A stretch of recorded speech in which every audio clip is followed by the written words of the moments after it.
അങ്ങനെ ഈ കൊല്ലത്തെ ഓണവും കഴിഞ്ഞു. ഓണത്തിൻ്റെ ഒരുക്കമൊക്കെ മുന്നേ തുടങ്ങുമെങ്കിലും പൂക്കളത്തിൻ്റെ ഒരുക്കങ്ങൾ ഞങ്ങളിതാ ഇവിടെ നിന്നാട്ടോ തുടങ്ങിയത്. അഖിലിൻ്റെ ഓഫീസിൽ ഓണം സെലിബ്രേഷൻ കഴിഞ്ഞിട്ട് വരുന്ന വഴി ഞങ്ങളിതാ വടക്കുന്നാഥൻ്റെ ഫ്രണ്ടിൽ ഇറങ്ങിയിട്ട് പൂക്കടയിൽ നിന്ന് പൂക്കൾ വാങ്ങി. ഈ കൊല്ലം ഞങ്ങൾക്ക് ഒരു റിലേറ്റീവ് മരിച്ചതുകൊണ്ട് ശരിക്കും ഓണം ഇല്ലെങ്കിലും ഞങ്ങൾ മാറി താമസിക്കുന്നതുകൊണ്ട് പൂക്കളം വെറുതെ ഇടാന്ന് കരുതി. അങ്ങനെ 150 രൂപയ്ക്ക് 5 കളറുകളുടെ പൂക്കളുടെ ഒരു കിറ്റും വാങ്ങി ഓണപ്പൂക്കളത്തിൻ്റെ സംഭവം സെറ്റാക്കി.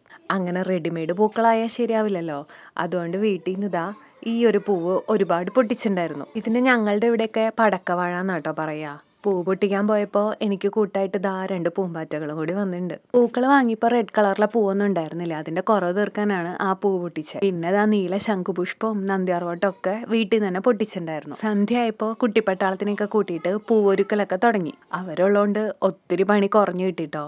നന്നായി പൂവൊക്കെ ഒരുക്കി സഹായിച്ചിട്ടുണ്ടായിരുന്നു എല്ലാവരും കൂടിയിട്ട്. പക്ഷെ എല്ലാവരെക്കാളും ഡെഡിക്കേഷൻ ഞങ്ങളുടെ ഈ നാഗമ്മയ്ക്കാണ്.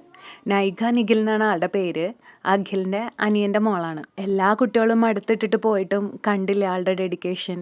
അവസാനം വരെ എല്ലാത്തിനും കൂടെ നിന്നുണ്ടായിരുന്നു കേട്ടോ ആള്. നിന്നും ഇരുന്നും കിടന്നും ഒക്കെയാണ് പൂവ് ഒരുക്കി തന്നിട്ടുണ്ടായിരുന്നത്. പൂക്കൾ ഇട്ട് തുടങ്ങാൻ ഞങ്ങൾക്ക് വലിയ ഐഡിയ ഒന്നും ഉണ്ടായിരുന്നില്ല. പോകുന്ന പോലെ അങ്ങനെ പോട്ടെ എന്ന് വിചാരിച്ചിട്ടാണ് സ്റ്റാർട്ട് ചെയ്തിട്ടുണ്ടായിരുന്നത്. ആദ്യം വീട്ടിലെ റോസും നന്ദ്യാർവട്ടവും ശംഖുപുഷ്പമൊക്കെ വെച്ച് അങ്ങോട്ട് തുടങ്ങി. പിന്നെയാണ് വാങ്ങിയ പൂക്കളിലേക്ക് കടന്നത്.